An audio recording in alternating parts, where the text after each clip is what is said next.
Okay. All right. So our basic function is y equals b to the x. Okay. Now I'm going to talk about what the different numbers mean when you have other numbers in your function. So you could have lots of different things, and I'm going to put them all in this one thing and then talk about what each part means. You could have a negative out front. You could have a multiplier out front.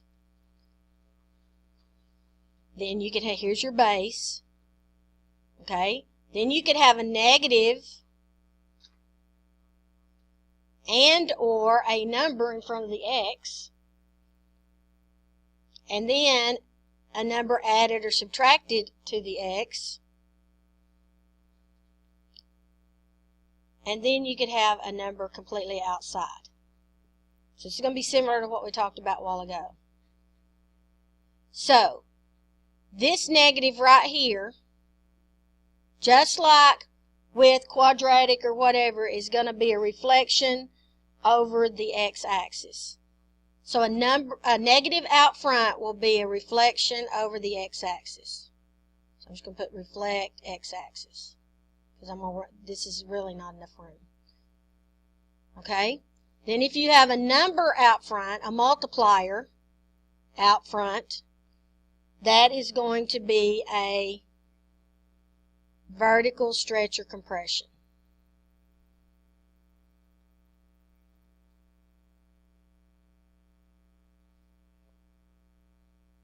If it's a number greater than 1, like 2, 3, or 4, it'll be a stretch. If it's a fraction, like 1/2, 1/4, or whatever, it'll be a compression. Of course, this is your base, and then your x. A negative inside with the x will be a reflection over the y-axis.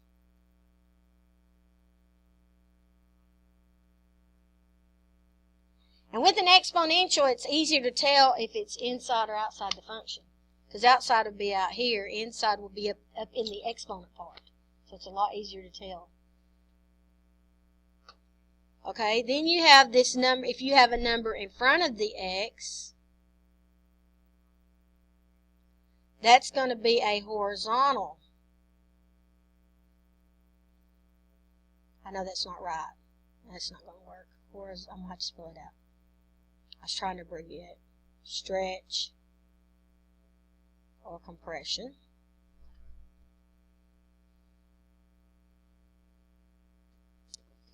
Okay, then we have this number up here with the exponent, like if you have x minus 2 or x plus 3 or whatever.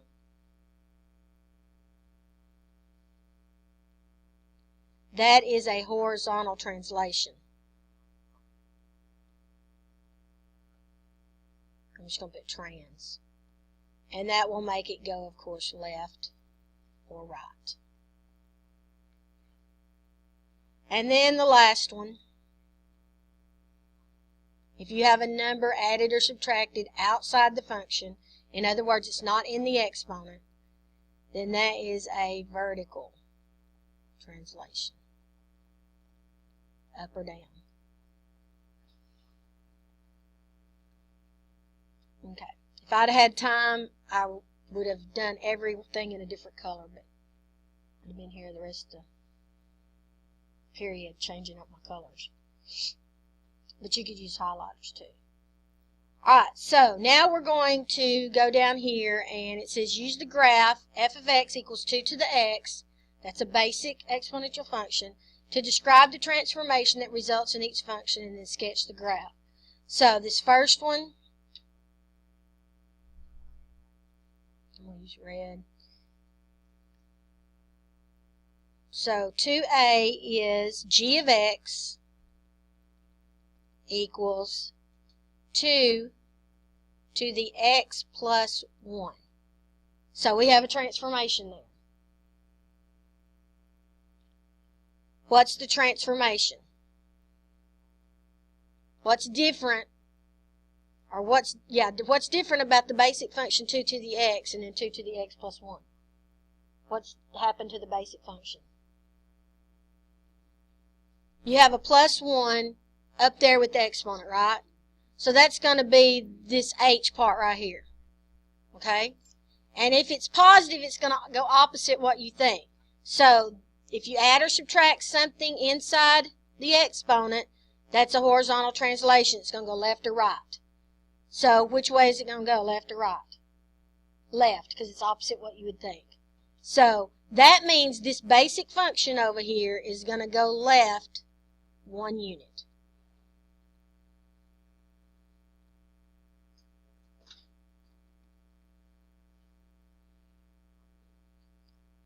So now we're going to go over here and we're going to graph that. We're not going to put it in the calculator and get points. We're just going to move every point that's here over to the left 1 unit.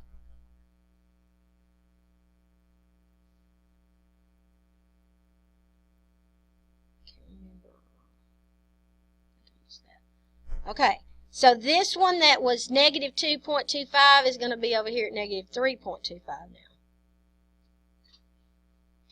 All right, negative 1 1/2 is going to be negative 2 1/2. They're all going to move over to the left 1. All right, then 0 1 is now going to be negative 1 1. 1 2 is now going to be here at 0 2, moving everything to the left. So this one moves left. This one moves left.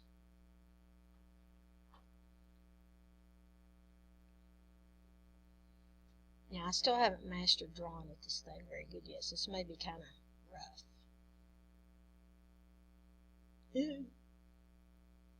Real rough. I did better a while ago. Okay. That's not the best in the world. Do y'all get it, though, or do I need to erase it and do it again? Okay. It really shouldn't be that thick. It should go like right here. Okay. So basically, everything shifted to the left 1 unit. Now, let's go back and talk about all of those things, all of those characteristics. And this is exponential growth, right? Because it's continually increasing. Let's talk about domain, range, all those things and see what changed. We're only going to write down the things that changed from the original. Okay? So the domain was all real numbers in your original. Did that change? Is the domain still all real numbers or did it change? It stayed the same.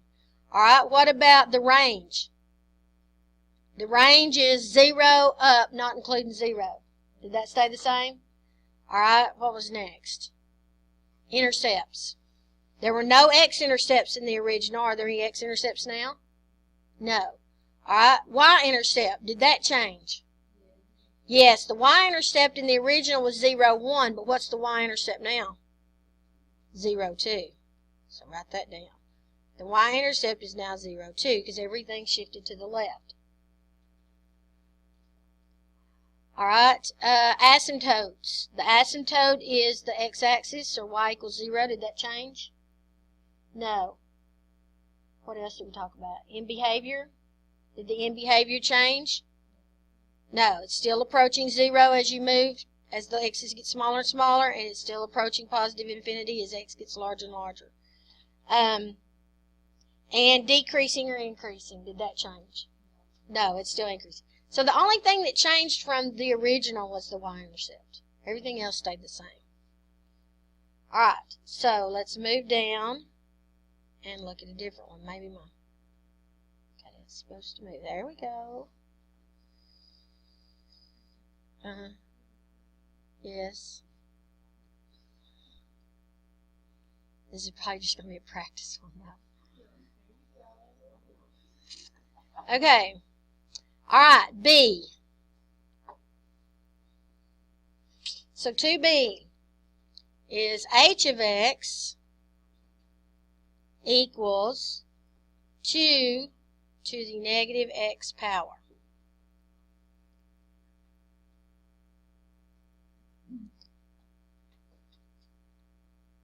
So what's the transformation here?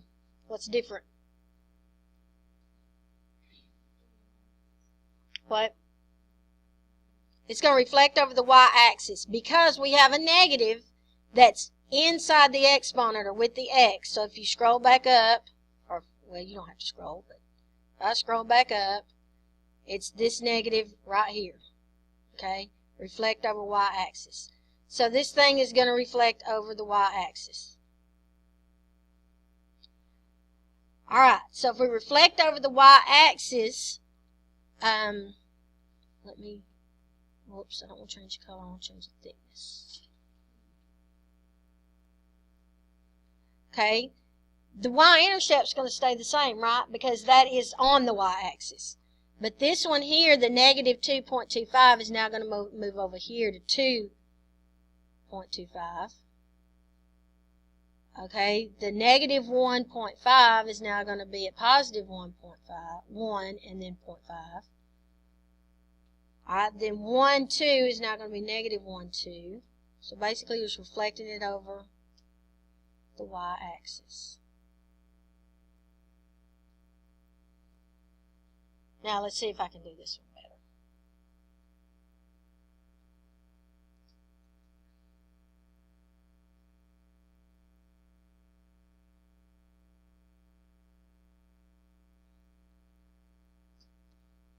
Much better, right?